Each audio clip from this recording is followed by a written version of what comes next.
Saudações, senhoras e senhores, aqui é Diogo Rafael Moreira do site controversiacatólica.com. A nossa questão novamente será o ecumenismo e agora nós vamos prosseguir aquilo que nós vínhamos falando na terceira parte destas conferências sobre o ecumenismo, que era justamente sobre a questão dos bispos das outras religiões serem reconhecidos como tais, como se fossem realmente verdadeiros ou legítimos bispos. Isto é uma coisa que na Igreja Católica, no seu verdadeiro ecumenismo, nunca foi permitido. Neste vídeo agora eu gostaria de mostrar a gravidade deste fato, quer dizer, porque isto é uma coisa que não pode ser feita na Igreja Católica e que só uma pessoa que realmente está fora dela pode se propor a fazer uma coisa dessa. Isto porque nós vamos ver não só que isto é uma atitude errada, isto é um ato ilícito e digno de anátema, mas também pela natureza dessas pessoas que se separam da igreja, pela natureza do ato deles, quer dizer, se tornam rebeldes, se tornam inimigos de Cristo, e portanto não devemos promover os seus principais proponentes no mundo.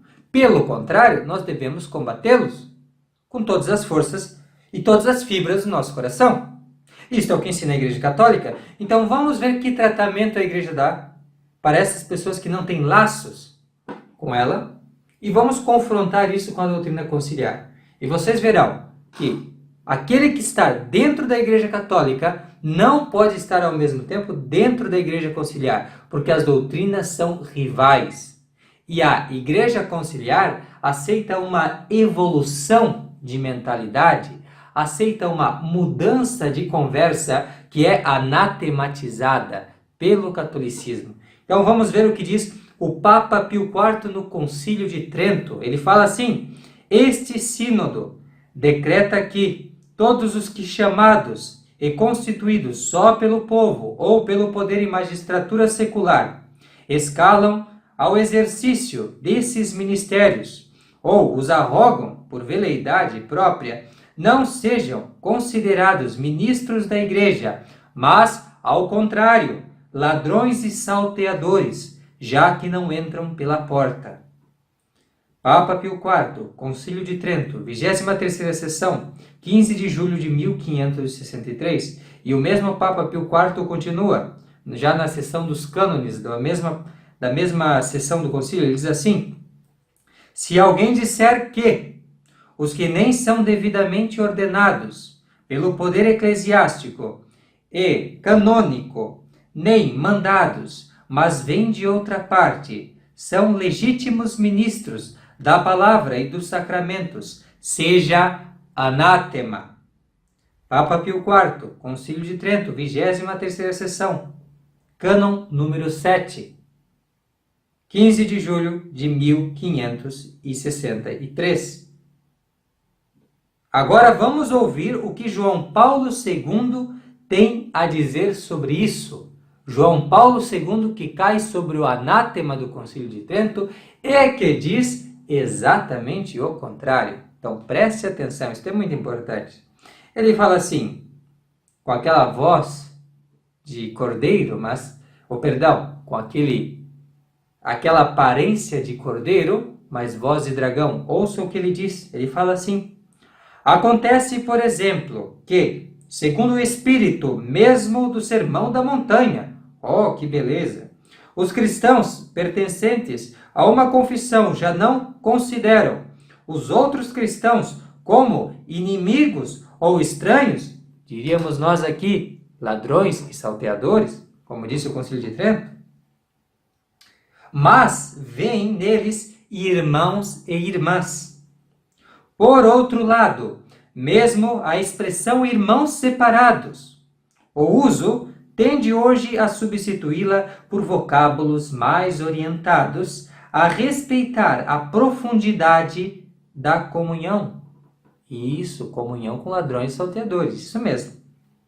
Ligada ao caráter batismal que o Espírito alimenta, não obstante as rupturas históricas e canônicas.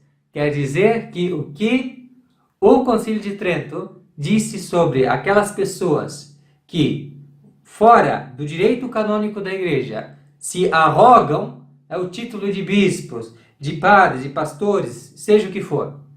Esses aí, agora, nós não devemos considerar o fato de eles não terem rompido conosco historicamente e canonicamente.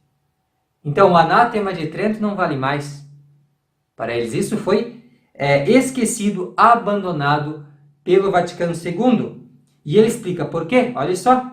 Tal ampliação do léxico traduz uma notável evolução das mentalidades. De fato, uma evolução das mentalidades. Foi-se da fé para a infidelidade. Porque se houvesse fé no magistério eclesiástico, se houvesse realmente a noção de que isto vem de Deus, como de fato vem, ele não ousaria dizer uma coisa desta. Mas ele já não possui a fé católica, não possui a fé nesse magistério. De jeito nenhum. Se possuísse, ele não falaria em uma notável evolução das mentalidades. E onde isto? Na Ut Unum Sint, número 42, de 25 de maio de 1995. Agora, este aqui foi o ponto que eu gostaria de fazer a respeito de tomar como legítimas autoridades estas pessoas que romperam com a Igreja Católica. Elas não são legítimas autoridades e exercem ilicitamente o ministério da palavra e dos sacramentos. Eles não podem fazê-los separados da rocha, separados da Igreja de Cristo. E aquele que disser, como João Paulo II, que pode sim, este é anátema. Muito bem, esse é o ponto que eu gostaria de fazer primeiro, mas agora vamos ver como a seita do Vaticano II olha para aquelas pessoas com quem eles dialogam. Nós já sabemos que eles os reconhecem como ministros legítimos da palavra e dos sacramentos, isso é verdade, e eles estão condenados por isso. Mas vamos ver como que eles consideram agora a situação histórica, o papel que eles desempenharam na história. E, para tanto, vamos primeiro ver o ponto de vista correto, o católico, e depois vamos comparar com esse ponto de vista distorcido e herético do Vaticano II. Então, primeiro, vamos dar a voz ao Papa Pio XI, que diz o seguinte, olha só, pretendemos falar de São Francisco de Sales, bispo de Genebra e doutor da Igreja, que, como aqueles luminares da perfeição e sabedoria cristã que acabamos de lembrar, parecia enviado por Deus para se opor à heresia da Reforma, origem desta apostasia da sociedade da Igreja, cujos efeitos dolorosos e funestos toda a alma honesta hoje deplora. Papa Pio XI, Rerum Omnium Perturbationem, número 4, 26 de janeiro de 1923. Toda alma honesta deplora a reforma protestante. E é claro que dentre elas não está contada a desta ilustre figura da seita conciliar, esse que tomou para si o nome de Francisco. Ouçam o que ele diz, né? E vejam se isto pode proceder de uma alma honesta. Diz ele, dou graças a Deus por esta comemoração conjunta dos 500 anos da Reforma, que estamos a viver com espírito renovado e conscientes de que a unidade entre os cristãos é uma prioridade, porque reconhecemos que, entre nós, é muito mais o que nos une do que aquilo que nos separa. Francisco, discurso do Encontro Ecumênico em Malmo, 31 de outubro de 2016. Vejam só o que o Papa Pio XI considerou uma heresia e a raiz da apostasia da sociedade da Igreja Católica, Francisco comemora. É isto mesmo, ele comemora a heresia. Ora, quem comemora a heresia? O herege comemora a heresia. O católico não. Isto é uma causa de tristeza. Como o ilustre Papa São Pio X diz, uma causa de tristeza e que lamentamos. E nós agradecemos a Deus por ter mandado santos, para que pudessem frear o avanço de toda essa corrupção trazida pela reforma. E é isso que mostra o Papa São Pio X, sem comemorações, mas lamentando o levantar desses homens ímpios, chamados de reformadores, que eram como que predecessores desses que hoje em dia se chamam de reformadores do catolicismo, mas que na verdade são corruptores, que são esses do Vaticano II. Vamos ver o que diz São Pio X.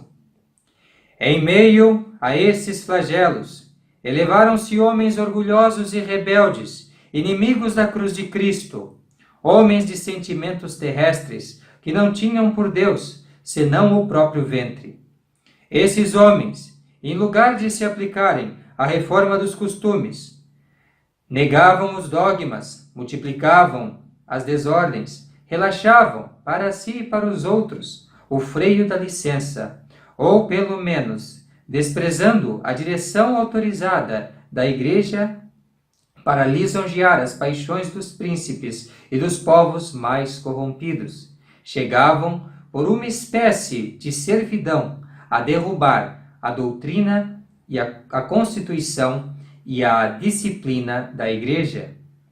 E depois, imitando os ímpios a quem se dirige a ameaça, ai de vós, que chamais mal ao bem e bem ao mal, chamavam reforma a essas rebeliões sediciosas e essa perversão da fé e dos costumes, e se intitulavam a si mesmos reformadores, porém na realidade eles eram corruptores, pois, atrofiando a força de dissensões e de guerras, as energias da Europa preparavam as revoltas e as apostasias dos tempos modernos.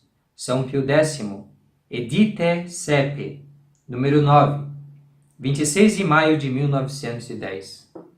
Este é o entendimento católico do que foi esse triste evento, essa tragédia da reforma, entre aspas, protestante, que na verdade foi uma revolta contra a Igreja, uma revolta contra o próprio Deus, porque a Igreja é de Cristo, uma verdadeira revolta e um desastre, e nós vemos as consequências, os frutos disso hoje, e olhamos qualquer pessoa honesta, mesmo um protestante, que olhar o que trouxe o protestantismo para o mundo e ver os efeitos disso na vida real de todos nós, lamenta, deplora. Qualquer pessoa com sã consciência deplora este fenômeno do protestantismo. Somente os ateus, os livre-pensadores, os arqui-inimigos do cristianismo consideram a reforma. E de fato, porque eles odeiam a nossa religião, consideram-na algo bom. Simplesmente porque foi algo para a destruição do cristianismo. Agora, estas pessoas que se dizem cristãs, quem poderá dizer que isto foi bom?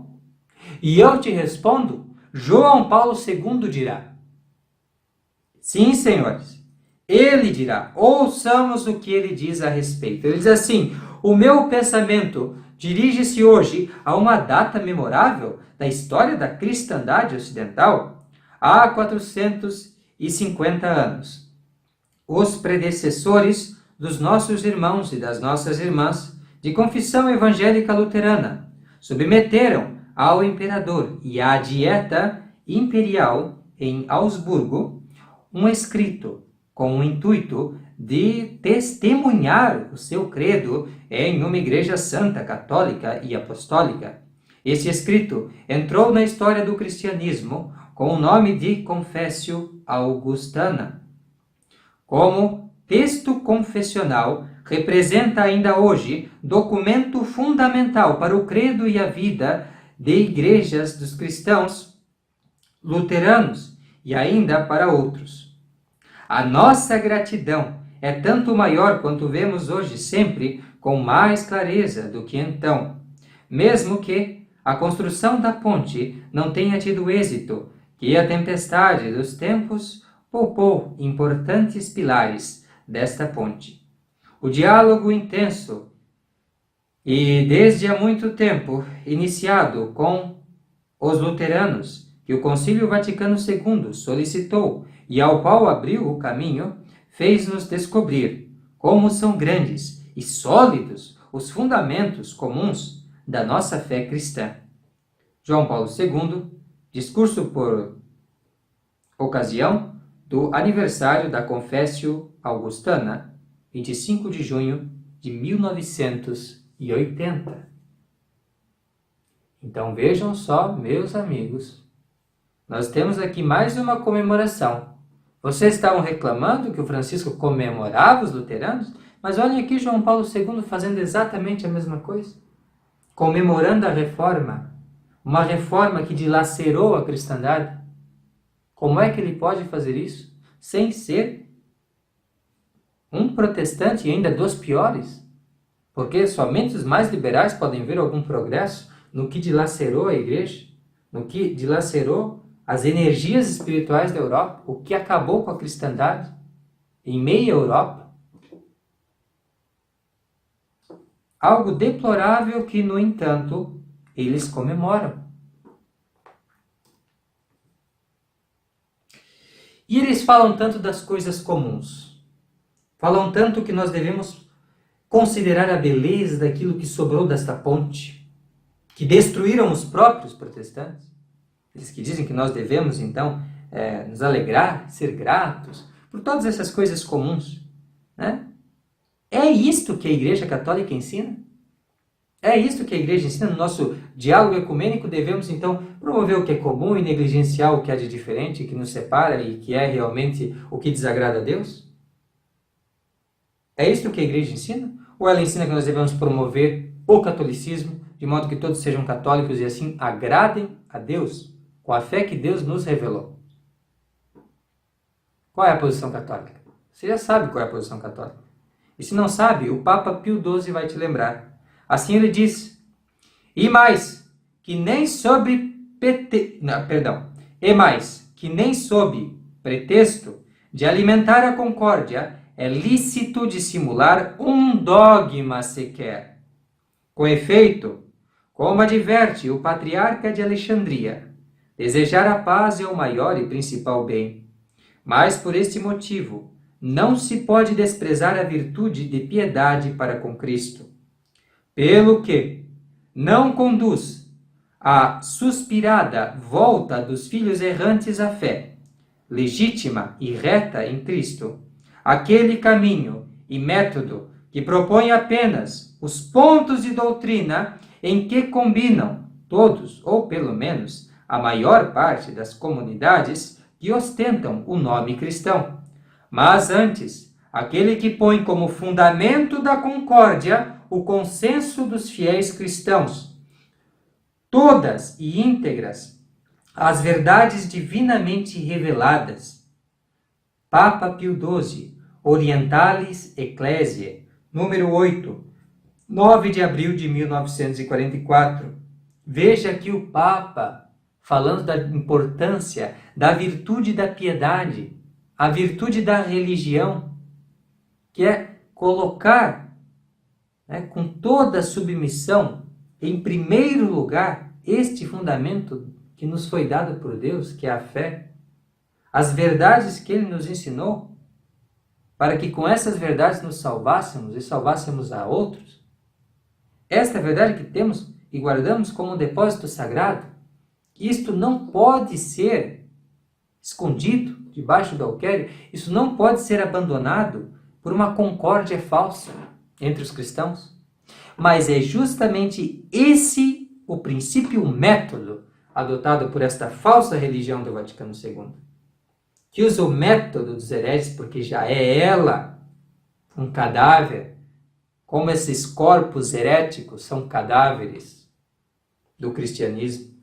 Já não possui a virtude sobrenatural da fé, mas é apenas como uma sinagoga, apenas como uma igreja protestante, uma assembleia dos fiéis, onde cada um discute a Bíblia, discute o que lhe parece melhor, cada um tem a sua opinião, mas não há realmente uma fé vinda de Deus, mas há apenas a livre interpretação de cada um. Vamos ver mais um testemunho vindo da Igreja Conciliar. Aqui temos a Comissão Católico-Luterana. Vamos ver o que ela nos conta. Fala-se assim: o movimento ecumênico alterou a orientação das percepções das igrejas da Reforma. Teólogos ecumênicos decidiram não continuar suas autoafirmações confessionais em prejuízo dos seus parceiros de diálogo, mas, em vez disso, pesquisar sobre aquilo que é comum nas diferenças, até nas oposições, e, portanto, superando diferenças que dividem as igrejas. Comissão Católico-Luterana para a Unidade. Isso está no documento publicado por ocasião dos 500 anos da Revolta Protestante, chamado Do Conflito à Comunhão, Comemoração Conjunta Católico-Luterana da Reforma, em 2017, capítulo 2, número 17. Novamente, observe aqui eles usando o método condenado por Pio XII. Por quê? Porque para eles a virtude da piedade não interessa. O que interessa é o homem. Na verdade, essas várias religiões, o que são? São percepções que o homem tem da religião. Eu tenho a minha, você tem a sua, nós temos as nossas percepções e nós somos o centrinho, porque Deus é o nosso ventre, no fim das contas. Deus não é algo que está acima de nós lá nos céus e que nos ordena uma doutrina. Não, nós que procuramos a doutrina com as nossas experiências místicas de Deus. Então isso é algo muito pessoal. Cada um tem a sua percepção, cada momento histórico justifica uma diferente percepção e a torna aceitável. Os luteranos na sua época tiveram uma percepção, nós tivemos uma outra percepção, mais medieval, vamos dizer assim. Cada um tem a sua percepção, isso é totalmente subjetivo, isso centra a fé no homem. E naturaliza a fé. Isto é uma verdadeira blasfêmia para com Deus. E a perda, veja só, não só da fé divina, sobrenatural, mas um pecado contra o primeiro mandamento e contra a virtude da religião, um atentado contra a virtude da religião. Esse ecumenismo do Vaticano II, penso que agora já ficou muito claro para você, a intenção deste ecumenismo não é outra senão operar a destruição do cristianismo. Destruição total do cristianismo. Esta é a finalidade deles. E por isso eles vão do conflito, ou seja, não combatem mais hereges, mas vão para a comunhão. Entram em comunhão com esses hereges. E aí você vê, e você pode ver, basta você olhar ao seu redor, que hoje os ditos católicos da Igreja Conciliar são verdadeiros protestantes. Eles têm cabeça de protestante. Eles pensam como protestante. E, de fato, no caso deles, é muito o que os une com os protestantes. Há muitos títulos. Porque já são protestantes. E foram realmente do conflito à comunhão. Comunhão com os hereges. Comunhão na sua condenação e na sua desonra. Esta é a comunhão que eles procuram. Uma comunhão contra a virtude da piedade. Em total oposição ao que ensinou o Papa Pio XII, e não só o Papa Pio XII, mas o Papa Pio IX, que assim coloca, ele diz assim: que os filhos da Igreja Católica nunca sejam inimigos daqueles que não estão unidos a nós pelos mesmos laços de fé e caridade. Pelo contrário, devem esforçar-se ao máximo para prestar-lhes todos os serviços da caridade cristã, na sua pobreza, nas suas doenças, em todos os outros infortúnios de que são afligidos. Devem ajudá-los, sempre e sobretudo, a tirar-lhes das trevas dos erros em que miseravelmente se encontram e trazê-los de volta à verdade católica e à Igreja, Madre Amantíssima, que nunca cessa de estender-lhes suas mãos maternais, de abrir-lhes os braços para fortalecê-los na fé, esperança e caridade, para fazê-los frutificar em todo tipo de boas obras e permitir que obtenham a salvação eterna. Papa Pio IX. Quanto confitiamur. Merore, número 9, 10 de agosto de 1863. Vejam essa passagem que encerra aquilo que expomos sobre a Igreja Católica e o seu verdadeiro ecumenismo. Veja como isto é belo, coerente e piedoso.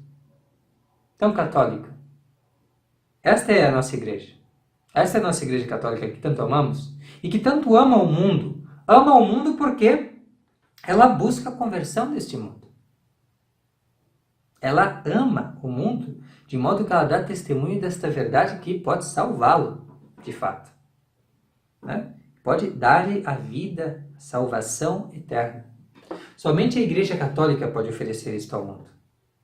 E por isso não nos basta estar unidos com aquelas pessoas que não possuem esta fé, unidos em assembleias, em reuniões, tudo mais, reunidos com eles. Se estas pessoas não estão unidas, de fato, né, não submeteram sua inteligência ao Senhor Jesus Cristo, pelo obséquio da fé, se elas não fizeram isso, o que adianta? Nós não vamos conseguir salvá-las. Nós não vamos conseguir dar-lhes o melhor. Dar-lhes esse alimento santo para a alma que a enriquece de todas as demais virtudes sobrenaturais que a Igreja tem a oferecer. Então, veja, do que adianta o ecumenismo do Vaticano II? Não adianta de nada. É uma coisa inútil. E eu digo, adianta sim, para os inimigos da Igreja adianta muito. Veja o sucesso do proselitismo protestante e do paganismo mesmo. Veja o sucesso que eles obtêm graças a essa atitude ecumênica do Vaticano II. E essa atitude ecumênica do Vaticano II não vai parar por aí. Eles vão continuar. Eles vão continuar, e à medida que eles continuam promovendo o ecumenismo, eles vão destruindo o resto que existe de catolicismo. E essa é uma meta suprema para eles. Algo que eles não vão abandonar. Então, meu caro, se você é um bom católico e ama tudo o que ouviste do magistério autêntico da Igreja Católica, você verá que não há como estar em comunhão com eles. Não há, porque esta é a meta suprema para eles. A destruição do catolicismo sob o pretexto de uma fraternidade universal, sob o pretexto de uma maior comunhão, que no fim é reflexo do descaso, da infidelidade, da impiedade. Simplesmente isso. Você quer realmente comparecer diante do tribunal de Deus com esta culpa de ter dado patrocínio a pessoas como Bento XVI, que promovem esse ecumenismo maléfico e anticatólico? Ouça, por fim, o que tem mesmo Bento XVI a dizer. Assim ele fala, olha só. Conduzir os homens para Deus, para o Deus que fala na Bíblia. Tal é a prioridade suprema e fundamental da Igreja e do sucessor de Pedro neste tempo. Segue-se daqui, como consequência lógica, que devemos ter a peito a unidade dos crentes. De fato, a sua desunião, a sua contraposição interna põe em dúvida a credibilidade de seu falar de Deus. Por isso, o esforço em prol do testemunho comum da fé dos cristãos, em prol do ecumenismo, está incluído na prioridade suprema.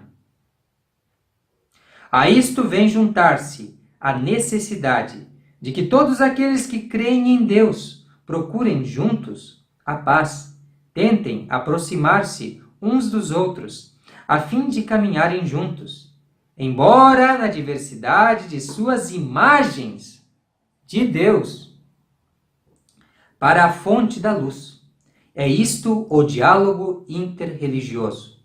Bento XVI, carta aos bispos a respeito da remissão da excomunhão aos 4 bispos consagrados pelo arcebispo Lefebvre, 10 de março de 2009.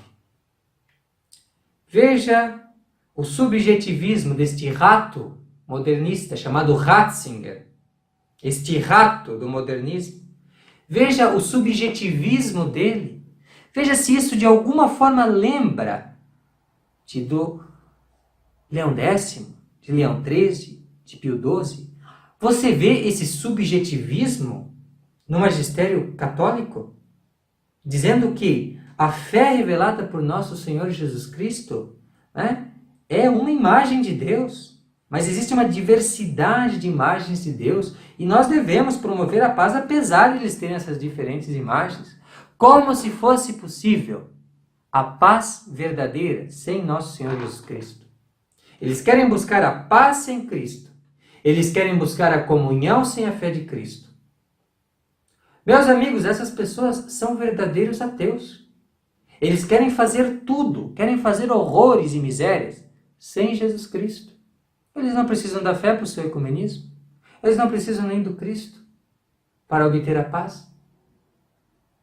E assim, a verdadeira meta desta igreja conciliar é ser uma serva da nova ordem mundial que deseja, ao menos nominalmente, ao menos por palavras, né, que dizem, deseja esta fraternidade universal, deseja esta paz perpétua. Esta é uma igreja serva dos donos do mundo, dos príncipes deste mundo. É a este ideal que ela serve e ela quer fazer isso sem o auxílio divino, sem a fé divina, sem o próprio Jesus Cristo e a promoção do Evangelho de nosso Senhor Jesus Cristo. Veja que prometeísmo, que absurdo o que eles querem fazer. Se você é um bom católico, se você ama a sua igreja, você não pode ser um cúmplice deste conluio entre esses prostituídos e os príncipes deste mundo. Você não pode fazer isso. Se você é um verdadeiro católico, você precisa unir-se aos católicos que preservam o verdadeiro ecumenismo da Igreja Católica, que consiste em converter as pessoas a Cristo. Consiste em manifestar, dar testemunho desta fé de Cristo e dizer que esta fé de Cristo é necessária para a nossa salvação. E sem ela não pode haver verdadeira caridade entre os homens. Então é com esta mensagem que eu encerro esta quarta e última conferência a respeito do ecumenismo. Eu estou muito contente por ter feito este itinerário. O ecumenismo é um tema central. Há muitas outras coisas a tratar, serão tratadas no seu devido tempo. Eu peço um pouco de paciência, porque leva-se um certo tempo para juntar os materiais e poder fazer os vídeos.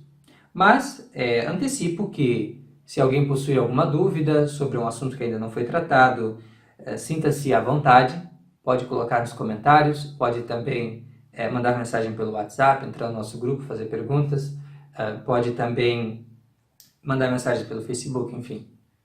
Como queiram, estou à disposição, a serviço, para a maior glória de Deus e para a salvação das almas. Assim seja. Muito obrigado por ter visto esse vídeo. Fique com Deus e até a próxima. Tchau, tchau.